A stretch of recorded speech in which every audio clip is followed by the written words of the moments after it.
स्वागत आहे रोज़मर्रा जीवन जे आनंद में। स्टूडियो ऑडियंस सां गॾु उहो सिख जेका मां लॻाव कंदी आहियां ऐं तव्हांखे ॿुधायां थी।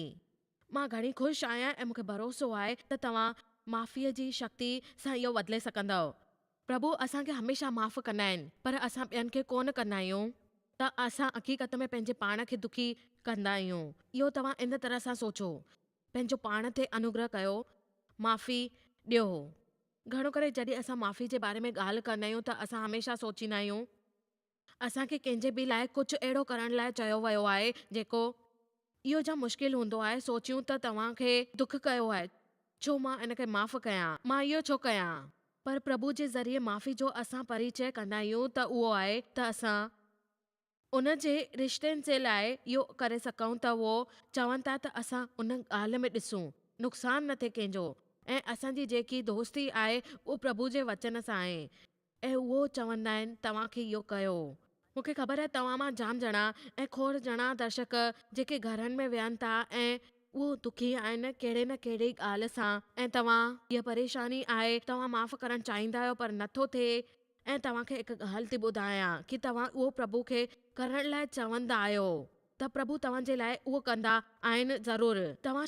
तव्हां क्षमादान चवंदा आहियो त जीवन में मिले ऐं माफ़ कयोसि। इहो जेको तोहफ़ो ॾींदा आहियो त उन लाइ पंहिंजे पाण खे अॻियां वधायो। इहा जाम सुठी तोहफ़ो आहे। असां कुझु शास्त्र वचन शुरू था कयूं जेको आहे दिलि में। बाइबल मैत्री 5:8 में उहो ध्यानु ॾियण लाइ चवनि था मन शुद्ध थींदो आहे, छो त प्रभु इन जो मतिलबु चयो आहे त तव्हांखे ख़्याल सां इन जो मतिलबु इहो आहे त दुनिया में जेके असंख्या ॾिसंदासीं उनखे उन जे धारा ते असां इहो करे था सघूं त स्वर्ग वेंदासीं ऐं असां उनखे शुद्ध कयूं ऐं उन रिश्तनि में असां अज्ञान न ॾिसूं पर असां उनखे आसान सां पवित्र आत्मा जे ज़रिए ॾिसूं ऐं ॾेखारियूं ॿियनि खे ऐं असां चई सघूं। मां तव्हांखे ॿुधाए थी सघां पंहिंजे अनुभव सां, जेके माण्हू सां मिली करे 25 सालनि में हासिल कयो उहो घणो करे क्रोधित हूंदा आहिनि।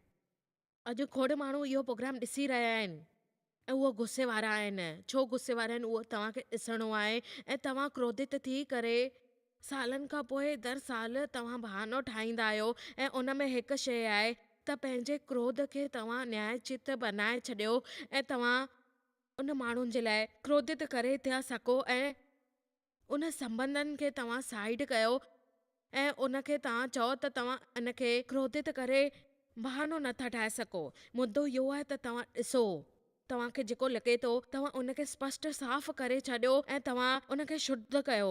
उनजो जेकी शुद्धि थींदी उहो तव्हांखे अनुग्रह कराईंदी ऐं तव्हां माफ़ कंदव। ॿी ॻाल्हि शास्त्र वचन जेको चए थो त नीची वचन 4:23 में सभ खां वधीक असांखे पंहिंजी रक्षा करणी आहे, छो त असांजो जीवन मूल्य स्तोत्र ते आहे। असांजो जीवन ऐं प्रभु असांखे हक़ीक़त में कमु ॾींदा आहिनि पंहिंजे मन जी रक्षा करण जे लाइ ऐं उहो चवंदा आहिनि त सभ खां वधीक पंहिंजे मन जी रक्षा कर ऐं उन खां ॿाहिरि निकर जीवन लाइ। ऐं अगरि तव्हां ओड़ो ई कंदा आहियो त ख़ैर हिकु शइ ॿुधायां त तव्हां मन में कोन वञणु ॾियणु चाहींदा आहियो, छाकाणि त उहा जेकी करवाहट नाराज़गी आहे। तव्हांखे हिकु ॻाल्हि ॿुधायां थी, छाकाणि त तव्हांखे इहा ॻाल्हि ॾिसणी आहे त तव्हांखे इहो छा करिणो आहे ऐं अगरि तव्हां उन जे पक्ष में कोन हूंदा आहियो, मुंहिंजो मतिलबु आहे त मां थोरी सी कीअं न किथे शइ हूंदी आहे ऐं तव्हां उहो ॾिसंदा आहियो त तव्हां उन तरफ़ अचो था ऐं तव्हां उल्टी दिशा में वञो था। मां चरी न आहियां, मां तव्हांखे ॿुधायां थी त करवाहट बि हूंदी आहे त जॾहिं असां उन जॻह ते वेंदा आहियूं, छो त उहो असांजे पासे में हूंदो आहे। इन करे मां तव्हांखे ॿुधायां थी ग़लती ही सचपच परेशानी आहे इहो जेको प्रभु सां गॾु हलण में। ऐं अगरि हिकु नोट कंदासीं त असां हर दफ़े नंढो सो निशान लॻायूं हर ॿिए महीने खां पोइ तव्हांखे हिकु मौक़ो मिलियो आहे दुखी थियण जो। यादि रखजो मां इहो मौक़ो चयो आहे छो त इहो वणंदो कोन्हे तव्हांखे दुखी थियण जो मौक़ो मिले। ईमानदारी सां तव्हां इहो नोट कयो, तव्हांजे 3 महीने में आख़िरकार पासे में हिकु जेको विश्वास हूंदो आहे उन अनुसार तव्हां उहो कंदव त तव्हां इस्तेमालु कयो। हाणे असां छो माफ़ कयूं, छो त प्रभु असांखे माफ़ कंदा आहिनि। अगरि प्रभु राज़ी आहे माफ़ करण में त असांखे यकीनन ॿियनि खे माफ़ करणु घुरिजे। छा कोई हिते अहिड़ो सोचियो आहे इन धरतीअ ते उन अनुसार जेको इंसान आहे उहो कयो आहे जेको प्रभुअ सां गॾु? निश्चित ई कोन, बिल्कुलु न। पर उन में हिकु शइ आहे जेके घड़ी घड़ी माफ़ कोन करे सघंदा आहिनि वरीअ खां। छा प्रभु असांखे माफ़ कंदा आहिनि? उन हिकु शइ जे लाइ घड़ी घड़ी वरीअ खां ख़बर अथव, मां जेको बि टेलीविज़न या इंटरनेट ते ॾिसी रहिया आहिनि तव्हांखे ॿुधायां थी, मां उन्हनि खे प्रार्थना कयां थी, जॉयस मायर ॿियो कोई टीवी शो न ॾिसंदा कॾहिं बि। सही मायने में ध्यानु ॾिनो आहे त अॼु जेको मां चवां थी ऐं पंहिंजे पाण खां पुछो, मन खे टोटलियो ऐं उन खां ॾिसो, छा मुंहिंजे अंदरि कंहिंजे मथां कुझु दुखी थियण जी वजह आहे अंदरि, ऐं मूं में कहिड़ी करवाहट, नाराज़गी या माफ़ न करण जी आहे। मां तव्हांखे ॿुधायां थी त विश्वास आहे जाम ज़रूरी संदेश। मां चाहियां थी कि तव्हां इन खां कुझु सिखो। अगरि तव्हां इहो न सिखंदव त तव्हांखे कीअं माफ़ करणु घुरिजे घड़ी घड़ी, त तव्हां असां भुल कयूं था जेको प्रभु चाहे थो। तव्हां पंहिंजे पाण ते अनुग्रह कयो, माफ़ कयो। अचो कुझु शास्त्र वचन ॾिसूं था, उहो चवनि था जेकी प्रभु पंहिंजे वचननि में चयो माफ़ी जे बारे में। मैत्री पाठ 6 उन में 12 जे 15 में, जहिड़ी तरह अपराधियुनि खे माफ़ कयो आहे उन तरह असां पंहिंजे अपराध खे माफ़ करे। उहो चवनि था त बाइबल इन संदर्भ में अपराध छो मञींदो आहे, छो त सची जी जेकी ॻाल्हि आहे उहा तव्हांखे दुखी कंदी। सच इहो आहे जॾहिं तव्हांखे कोई दुख पहुचाईंदो आहे या त मूंखे दुखी कयो आहे ऐं असांखे तव्हांजो आभार आहे। जॾहिं पीउ मुंहिंजो शोषण कयो हो नंढपण में, पर मां उन जो आभार आहियां। उन जे मथां जेकी परेशानी जेके घणे करे फांसी कंदियूं आहिनि त उहे असांजे चवनि था, ऐं साॻे करवाट सां भरियल व्यवहार असांजे जीवन में परेशान कंदो आहे ऐं सुञाणण में जंहिंजो असां कयूं। ऐं ॿिया माण्हू ख़बर अथव जेके असांजी परेशानी सम्झंदा। मुंहिंजी जॾहिं शादी थी देव सां गॾु उन असांखे वठण जी कोशिशि कई। मां चाहियां थी त उहो भुगतान करे उन जीवन में, ऐं उन शयुनि जेके भुलिजी विया आहियूं त अॼु असांखे अहिड़नि माण्हुनि जा शादीशुदा ज़िंदगीअ में तव्हांखे कुझु ॻाल्हियूं हूंदियूं ऐं परेशानियूं कंदियूं हूंदियूं, तव्हां उहो करे सघंदा आहियो त तॾहिं तव्हां इहो करे सघंदा आहियो। ऐं तव्हांखे ॾिसणो आहे, ऐं तव्हां मां कोई हिते बि आहे जेको इहो सोचे थो कि तव्हां छा था कयो ऐं तव्हांजी ज़िंदगी में छा आहे। असांखे उहो माण्हू खपे जेको असां सां हुजे, इहो भुगतान करे। केर बि मूंखे इहो न चए त असां उन लाइ छॾे ॾिनो आहे ऐं उनखे प्रभु कंदा आहिनि। अगरि तव्हां इहो करणु चाहियो था त सच में तव्हांखे छॾणु खपे। इहो त्याग ॾिनो आहे जेको बाइबल में ख़बर अथव चयो वियो आहे, ऐं तव्हांखे इहो ॾिसणो त आहे त जंहिंमहिल असां इहो कयूं था, असां इहो करणु खपे। पर जॾहिं मां इहो घर मां आहियां त मूंखे लॻे थो त मां इहो करे थो सघां उन में, पर हिकु गिलास में ज़हर भरियल आहे ऐं तव्हां उनखे पीअण लाइ चओ था कि तव्हां उहो पीओ। तव्हां पीअंदव, इहो तव्हां न पी सघंदा आहियो। मां तव्हांखे चवां थी उनखे माफ़ करे छॾियो। मां तव्हांखां अॼु पुछां थी, तव्हां हक़ीक़त में इहो करणु चाहींदव? तव्हां पंहिंजे अपराधनि खे अॼु तव्हां चओ त प्रभु जेको चवंदा उहो प्रभु कंदा।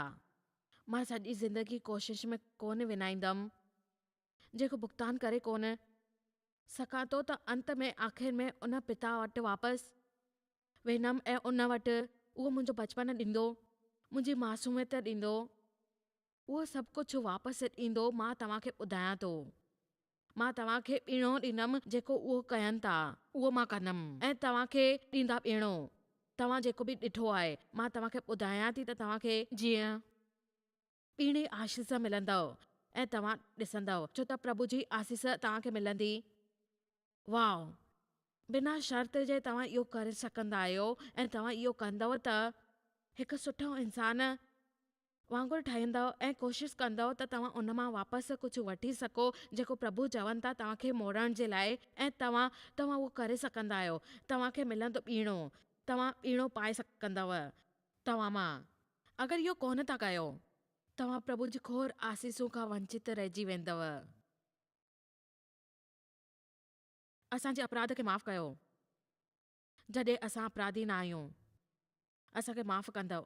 आयात 14 इन जे लाइ अगरि तव्हां इंसान जा अपराध माफ़ कंदव त स्वर्गीय पिता तव्हांखे माफ़ कंदो, ऐं तव्हांजे तरफ़ सही ॻाल्हि जेकी पढ़णो आहे त तव्हां इनखे निश्चित रूप में ॾिसो त तव्हां अपराध माफ़ कया आहिनि, ऐं तव्हां उनखे चई सघो त तव्हांखे चवणो आहे त मां इहो करे सघंदो आहियां।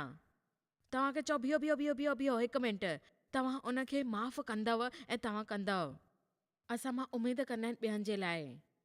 हिकु शइ जेकी मां खोड़ पहिरीं सिखी हुई उहा आहे त प्रभु न कॾहिं चाहींदो आहे त असां इहो कयूं। मूंखे चवंदो आहे त पंहिंजो पाण में वण ॾे ॿियनि माण्हुनि ताईं तव्हां संपूर्ण कोन थी सघंदा आहियो त मां संपूर्ण कोन आहियां। घणा दफ़ा असां इहो सोचींदा आहियूं त असां दुखी आहियूं। मूंखे ख़बर आहे त उहे जॾहिं इहो छा करणु घुरिजे। मुंहिंजो मतिलबु आहे त ईमानदारीअ सां हर दफ़े असांखे इहो करिणो आहे। असांखे शीलता सां उन वजह ते पहुचणो आहे त असां असुरक्षा जी भावनाउनि खे मिटाए छॾियूं, ऐं असां में जेकी ॻाल्हियूं आहिनि उनखे असां अपराध न ॾिसूं ऐं उनखे ॼाणे करे उहो कमु कयूं त जॾहिं असां कुझु कयूं था त उहो कयूं। ऐं सच में असांजे अंदरि उहा करवाहट भरियल हूंदी आहिनि उन ॻाल्हि लाइ। ऐं जॾहिं असां उनखे ॾिसूं था ऐं असांखे चवणो आहे प्रभुअ खे, जे तव्हां ॿियनि जे अनादर प्रवेश कयो, उन्हनि सां भरियल थियल अपराधनि जे लाइ उन्हनि खे खोड़ ॾिसो ऐं उन्हनि खे वञणु ॾींदा आहियो, त स्वर्गीय पिता तव्हांखे माफ़ ज़रूरु कंदा। अगरि तव्हां इहो न कंदव त तव्हांखे न थींदो। इहा सुठी ॻाल्हि आहे तव्हांखे चवणी आहे। असां उनखे चवंदा आहियूं छॾे ॾियो ऐं अॻियां वधणु कयो। तव्हां उन जे लाइ नाराज़गी न कंदव कॾहिं बि। छा केरु चई सघंदो वाओ? इहो जाम आश्चर्यजनक आहे, पर चओ वाओ। मां त घर में इलाही दफ़ा चवंदी रहंदी आहियां। ॾिसो, मां नथी चाहियां के बि शइ जी बाधा हुजे प्रभुअ सां गॾु हलण में। कुझु कोन्हे उपयोगी कोन्हे तव्हांजे जीवन सिवाय प्रभु सां गड़बड़ी करण में। यादि रखो, हिकु ॻाल्हि जेकी माण्हू तव्हां सां वठनि था वापसि कोन कंदा। हाणे मूंखे भरोसो आहे अहिड़ो खोड़ दफ़ा हूंदो आहे असां में अभ्यास भावना हूंदी आहे जंहिंजी असांखे ख़बर कोन्हे, पर खोड़ दफ़ा असां पंहिंजी भावनाउनि में एतिरो धार्मिक थी वेंदा आहियूं असां एतिरो न्यायोतित थी वेंदा आहियूं त असां माफ़ कोन करे सघूं था। मूंखे यादि थो अचे केतिरा साल पहिरीं मां मंगल जी राति जो चर्च वेंदी हुयमि, ऐं पोइ उन वक़्तु हूंदी हुयमि त जिते पास्टर चयो अॼु राति जी माफ़ी ते शिक्षा आहे, ऐं मां उन लाइ चयो त मारे साम्हूं वेही रहियमि ऐं सोचियां पई त मां कीअं कयां। ऐं मूंखे लॻो जीअं पवित्र आत्मा चवे थी राति जो कुझु मिलण वारो अथई तोखे। मां संतुलित थी करे ॿुधणु लॻमि, ऐं जीअं ख़तमु थियो त मां अभ्यास थियो, मूंखे महसूसु थियो मूंखे कुझु परेशानी हुई, ऐं ॿुधां पई त ख़बर बि कोन हुई मुंहिंजी परेशानी छा हुई, छो त मूंखे उचित लॻो। पर असां कॾहिं न्योतित कोन कंदा आहियूं। हाणे इहो ॿुधो, तव्हां सां गॾु कुझु बि कयो वियो आहे, कंहिं बि तव्हां सां गॾु कुझु बि कयो हुजे, बाइबल जे अनुसार जेके मथां हलणु पवंदो मुंहिंजे वीचार सां कोन आहे। प्रभु चयो आहे त कॾहिं न्योतित कोन थी सघूं था कंहिंजे लाइ बि, हुनखे कॾहिं बि माफ़ कोन करे। ख़ैर, जेको उन मूंसां गॾु कयो उहो सही कोन हो, पर शायदि तव्हां मां उहो बि कोन कयो हुजे, उहो भयानक हो, पर तव्हां उहो बहानो कोन ठाहे था सघो। ख़राब व्यवहार पूरी उमिरि, ऐं तव्हां शिकार ठहणु नथा चाहियो, उन वक़्त में फासी करे रहणु नथा चाहियो। मूंखे अहिड़नि माण्हुनि सां नफ़रत आहे, ऐं अहिड़नि माण्हुनि सां जेके उन में फासियल हूंदा आहिनि। छा थींदो अगरि मां फासी वई हुजां पंहिंजे बचपन में, मां अॼु हेॾे न हुजां हुजां छा हिते तव्हांजे साम्हूं ऐं तव्हां चओ दुनिया भर में ऐं न ई तव्हां पूरा अॼु हिते आयो इन संदेश ॿुधण मां कोन कयां त मां दुखी कोन रहंदमि ऐं अगरि मां इहो कयां त मां हिते न हुजां तव्हांजे साम्हूं ऐं तव्हांखे ॿुधायां मुंहिंजी शादी खां पोइ तलाक थी चुका 6, 7, 8 दफ़ा ऐं तॾहिं इहो थियो हीअ संख्या राशि कम न कंदी। इहो जाम अद्भुत आहे। अक्सर असां सोचींदा आहियूं त कॾहिं बि असांजी परेशानी जॾहिं हक़ीक़त में असां पाण परेशान आहियूं असांखे ख़बर कोन्हे। मां जॾहिं इहो चवंदी आहियां त घर में कोन सोचियो हाणे उन रिमोट कंट्रोल खे हेठि रखी छॾियो ऐं ॿियो ॿुधो सच इहो आहे मुक्त करे छॾींदो ऐं सच के ॿिए जे बारे में कोन्हे जेको तव्हांखे मुक्त कंदो इहो सच आहे तव्हांजे बारे में आहे जेतिरो तव्हां मुक्त कंदा आहियो थी सके थो तव्हां उन परेशानियुनि खां बिल्कुलु ग़लति कोन्हे इहो तव्हांजो व्यवहार थी सके थो उन जे लाइ जेको तव्हां करणु चाहियो था जीअं जेको कुझु करणु था ऐं पर जॉइस जॉइस जॉइस जॉइस न मूंखे ख़बर आहे तव्हांखे प्रभु जे लाइ ॻाल्हि ॿुधणी आहे अगरि तव्हांखे भरोसो आहे तव्हां सभु शयूं खे वञणु ॾियो चओ ठीकु आहे प्रभु इहो मां करे सघंदो आहियां दुखी आहे पर मां इहो कोशिश ज़रूरु कंदमि त अॻियां वधी सघां ऐं तयारु थी वञा जेको तव्हां चओ था कि तव्हां कयो ख़ैर तव्हां इहो कीअं करे वठंदव ऐं सभ खां पहिरीं इहा ॻाल्हि आहे तव्हां सोचियो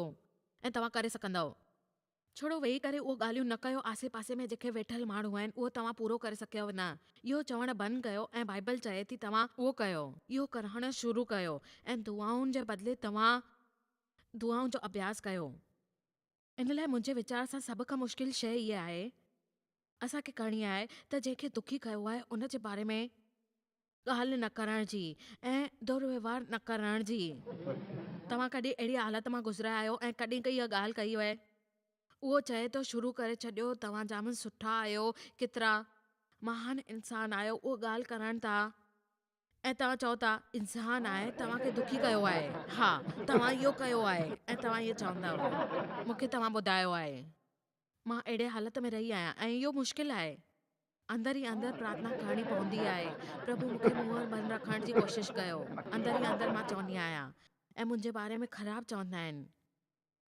तॾहिं बाइबल चए थी त तव्हां उनखे बदुआ न ॾियो उन ते तव्हां इहो शुरू करे छॾियो अगरि तव्हांजे मन में अक्षमा आहे त तव्हां इहो चओ त तव्हां ॿुधी करे उनखे चओ त तव्हां सच में उन खां ठीकु आहे उन जे बारे में मां ॻाल्हि कोन कंदमि मां उन जे बारे में ॻाल्हि कोन कंदमि जेकी उन मूंसां गॾु कई आहे ऐं कॾहिं न कॾहिं उन जे बारे में न सोचींदमि ऐं मुक़ाम ताईं पहुची सघंदो आहियां तव्हांजे वीचार में ॿिए कॾहिं उन सां शब्दनि खां पहिरीं वीचार कयो ऐं शब्द ते तव्हांखे क़ाबू करणो आहे तव्हांजे हर दफ़े जॾहिं दुश्मन तव्हांजे मन खे कचरे जे दॿे जो इस्तेमालु करे थो घड़ी घड़ी घड़ी घड़ी घड़ी घड़ी यादि ॾियारण जी फैलाइण जी फलाणो ॾिकरो इहो थो करे तव्हां उन माण्हुनि जे लाइ न पुछो ऐं दीवाना न थियो इन लाइ तव्हांखे ॿीहर धीरज रखणो आहे ऐं तव्हां मूंसां गॾु इहो कयो आहे त तव्हां पसंदि कोन आहियो इन करे तव्हां पसंदि न आहियो ऐं पोइ गुस्सो अचे थो मूंखे घणी उमेद आहे त घणा ॼणा ॼाणनि था त तव्हां गुस्सो फिज़ूल कंदा आहियो ऐं परेशानी वधाईंदव इहो सुलझाईंदो कोन आहे तव्हांखे ख़बर आहे पोइ दफ़े जॾहिं मां गुस्सो थियणु चाहियां पई मां सोचियो मां ॿुढी थी वई आहियां ऐं मूं में ताक़त कोन्हे ॼाणे तो गुस्सो करणु ताक़त ईंदो आहे मुंहिंजो मतिलबु आहे इन जो कमु पागल करणो आहे जॾहिं तव्हां हिकु दफ़ो गुस्से में ईंदा आहियो उहो शांति करणु ॾाढो मुश्किल हूंदो आहे इहो थी सघंदो आहे तव्हां शांति रहो शुरू करण जे लाइ इहो चओ ख़ाली इहो शयूं न आहिनि छुटकारो पाए सघंदी पर जंहिं वक़्त ते परेशान थींदियूं आहिनि त तव्हां बल्कि इहो चई करे जल्दी माफ़ करण जी आदत विझो ऐं तव्हां उन ते विश्वास कयो बाइबल असांखे ॿुधाए थी हर इंसान खे इहो सुठो कमु करण में ऐं चओ विश्वास रखो इहो क़ीमती आहे जॾहिं केरु दुखी कंदो आहे या बुरो मञींदो आहे शायदि हिकु साधारण शइ जेको हिकु स्टोर में वञी करे कुझु ख़रीद करण वांगुरु आहे सेल फोन ते कंहिंसां बि जेको बॉयफ्रेंड लॻे थो त उन सां ॻाल्हाइणु ख़बर अथव मां हिते ग्राहक आहियां। शायदि क्लर्क जेको थी थो सघे उहो ग्राहक जो इंतज़ारु करणु खपंदो हुए ऐं उहो ॻाल्हाइणु खपंदो। पर मुद्दे जी ॻाल्हि इहा आहे त तव्हां उन ते भरोसो कयो ऐं चई सघंदा आहियो कंहिंखे उन सेखारियो कोन्हे, जेको केरु उन जो मैनेजर आहे, पर उनखे परवाह कोन्हे हिन जी, सेखारियो कोन्हे ऐं उनखे ख़बर कोन्हे। ख़बर अथव मूंखे भरोसो आहे, मां पंहिंजे लाइ कयां थी, इहो मुंहिंजे लाइ अनुग्रह आहे। ऐं पोइ मां इहो फ़ैसिलो कयो आहे त जेको बि मां कंदमि उन लाइ सर्वश्रेष्ठ महसूसु कंदमि ऐं उन लाइ इहो कंदमि। मां हिन खे मूंसां गॾु कॾहिं बि न रखंदमि। मां हमेशह भरोसो कंदमि ऐं सुठा कम कंदमि, अॻियां वधंदमि ऐं उन ते अॻियां वधंदी रहंदमि। अचो हिकु मिंट लाइ ॻाल्हि कयूं था हिकु कहाणी जी बाइबल में। मूंखे लॻे थो इहा ॾाढी ज़रूरी आहे। इहा कहाणी आहे फिज़ुल ख़र्च वारे पुट जी। लुक 15 में ॾिसूं त इन कहाणी में ओतिरो ई वधीक जेको पुटु आहे उहो फिज़ुल ख़र्च कंदो ऐं उहो कंदो रहंदो। असां वटि 2 पुट आहिनि ऐं 2 भाउर आहिनि। मिन परेशानियूं आहिनि। उन में नंढो भाउ आहे जेको व्यस्त रहंदो आहे। उहो जवान आहे ऐं पंहिंजे पाण में मस्तु रहंदो आहे, पंहिंजे पीउ खे हिसो चाहींदो आहे ऐं माफ़िक इहो इस्तेमालु कंदो आहे। ऐं वॾो भाउ जेको वधीक समझदार आहे ऐं ॿिए तरफ़ जी परेशानी हुई, उन जे दिलि में गहराई परेशानी हुई। मुंहिंजे मञण जी परेशानी लाइ प्रभु लाइ माण्हू सां निपटणु आसान हूंदो आहे ऐं हमेशह उहो भावुक थी करे, जंहिंजे दिलि जी गहराईअ में उहो जाम हो, उन जी परेशानी। इन जे लाइ बाइबल चवंदी आहे कर्मठ पंहिंजे मन में सुरक्षित रखो ऐं जीवन में अॻियां वधो। ख़बर त बाइबल असांखे इहो बि सेखारींदी आहे त मन में वधीक कम न रखो। ख़बर अथव छो? छो त हमेशह बहाना ठाहींदा आहियूं। असांजे अंदरि ज़रिए व्यवहार जे ज़रिए असां करे ॿियो उहो ई न करे जेको असां वटि बहानो हूंदो आहे ऐं असां उन जे बारे में चवंदा आहियूं ऐं असांखे करणु खपे। ऐं जेको वॾो भाउ आहे उहो नंढे पीउ खां उन जो हिसो थो घुरे ऐं पंहिंजी ॻाल्हि त इहा आहे त पीउ उनखे ॾेई छॾियो आहे ऐं पहिरियों ई उहो छो ॾियूं। उनखे इहा संदेश ॾिसणु अचे थो। मुंहिंजो विश्वास आहे कंहिं दफ़े प्रभु असांखे उहो ई ॾींदो आहे जेको असां चाहियूं था। इहो सिद्ध करण जे लाइ त उहो कोन जेको असां चाहियूं था हक़ीक़त में। थी सघे थो तव्हां मां कुझु ॼणा नाख़ुशि हुजो कहिड़ी शइ सां, जंहिंजे लाइ तव्हां प्रार्थना कई आहे, प्रार्थना कई आहे, प्रभु सां विनती कई आहे, कोशिशि करे हर कोशिशि कई आहे ऐं काफ़ी हद ताईं तव्हांखे मिलियो बि, पर हाणे तव्हांखे इहो कोन मिलियो। ख़ैर, हाणे बि तव्हां पश्चाताप करे था सघो ऐं तव्हां चई था सघो वापसि घर आयो। नंढो पुटु परते देश में हली वियो पंहिंजे हिसाब सां जीअण। उन पूरी दौलत उॾाई ऐं सॼी राति कुरमक कंदो रहियो, पूरी दौलत उॾाए छॾियईं शराब पीतईं ऐं जेसिताईं हुन जा पैसा ख़तम न थिया उनखे कुझु सम्झ में न आयो ऐं उहो कंगाल थी वियो ऐं सूअर सां सुम्हणु लॻो। उन सूअर सां गॾु सुम्ही पियो। मां हमेशह चवंदी आहियां अगरि तव्हां उन सां विरोध कयो, सूअर सां गॾु हिकु राति बितायो अथई त बिल्कुलु सही हो। आमेन। केरु सम्झे थो मां छा थी चवां? कंहिंखे सूअर सां गॾु राति बिताइणी आहे छा? मुंहिंजो चवण मतिलबु सम्झो था, इहो ॾाढो भयानक आहे। त बाइबल अॻिते चए थी त उहो पंहिंजे अॻियां आयो ऐं प्यारो आहे। मूंखे इहो लॻंदो आहे त पीउ खे केतिरा मजबूर न ॾिसो। भोजन खां वधीक रोटी मिलंदी आहे ऐं उते बुखियो मरियो वियो आहे। पंहिंजे आपे में अची विया आहियो। हाणे जो हाणे उन में मां उमेद कयां थी तव्हां शुरू कयो। हा बिल्कुलु, मां छा थी चवां, मूंखे करवाट ऐं नाराज़गी आख़िर छो? जिते तव्हां दीवाना आहियो ऐं सुठो वक़्तु बिताइणु चाहियो था, परवाह तक कोन था कयो उन दुखी शब्दनि जी। उन में थोरी परवाह कोन कयो तव्हां छा था कयो ऐं तव्हांखे ख़बर कोन्हे। तव्हां कहिड़ी बि ॻाल्हि कयो, तव्हां ईमानदारी सां चई सघंदा आहियो उनखे। मां तव्हांखे ॿुधायां थी, सची ॻाल्हि आहे त वॾी चिंता जो जेको कारण आहे उहो इहो ई आहे, तव्हां कयो। मुंहिंजे वीचार सां सभ खे मजबूर कंदी पंहिंजे दिल जा दरवाज़ा खोलण लाइ प्रभु अगरि मुंहिंजे मन में कुझु कयो आहे मूंखे ॾेखारियो। मां ॾिसणु चाहियां थी परवाह कोन कयो त केतिरो न्योतित आहे, मूंखे उहो ॾिसणु चाहींदी आहियां। अहिड़े तव्हां सुभाणे इन विषय ते ॻाल्हाईंदासीं ऐं अगरि तव्हां ॼाणणु चाहियो था त गुस्से में कीअं काबू कबो आहे त मां तव्हांखे ॿुधाए सघां थी इहा परेशानी आहे।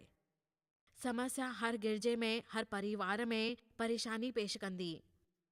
रोज़गार ॾियण वारी जॻहियुनि ते इहा परेशानी भले कहिड़ी भाषा में बि ॻाल्हायो, मां चवां थी मां तव्हांखे अनुग्रह कयो, क्षमा करे छॾे ॾियो, वञणु ॾियो, प्रभु ते छॾे ॾियो। उहो ई हिकु आहे जेको शयूं सही करे सघंदो आहे, जेको सभु सही कंदो आहे।